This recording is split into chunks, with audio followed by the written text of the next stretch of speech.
এমনকি আল্লাহ রাসূল সাল্লাল্লাহু আলাইহি সাল্লাম বলেছেন যে ভালো স্বপ্ন হচ্ছে নবুয়তির 46 ভাগের 1 ভাগ।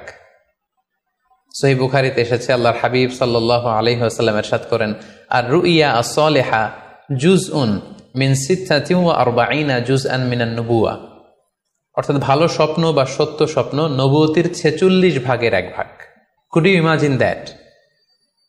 কি করে একজন বিশ্বাসী স্বপ্ন নবুয়তির 46 ভাগের 1 ভাগ হতে পারে? তার মানে মুমিনের স্বপ্ন, একজন বিশ্বাসীর স্বপ্নকে আল্লাহ তাআলা অনেক বেশি গুরুত্ব দিয়েছেন। এটা শুধু স্বপ্ন নয়, এটা হতে পারে আল্লাহ তাআলার পক্ষ থেকে একটা গাইডেন্স, হতে পারে কোনো গ্ল্যাড টাইডিংস, সুসংবাদ, হতে পারে কোনো সতর্কতা বাণী। এজন্য এই স্বপ্নকে, বিশ্বাসীদের স্বপ্নকে আল্লাহ রাসূল সাল্লাল্লাহু আলাইহি ওয়াসাল্লাম নবুয়তির 46 ভাগের 1 ভাগ বলে উল্লেখ করেছেন।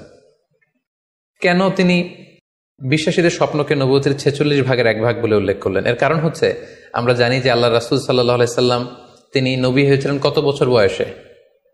40 বছর বয়সে। এবং তিনি পৃথিবী থেকে ইন্তেকাল করেছিলেন 63 বছর বয়সে। অর্থাৎ ওনার নবুয়তির পুরো ডিউরেশনটা ছিল 23 বছর। তাহলে নবুয়তির সময়সীমা ডিউরেশন ছিল 23 বছর।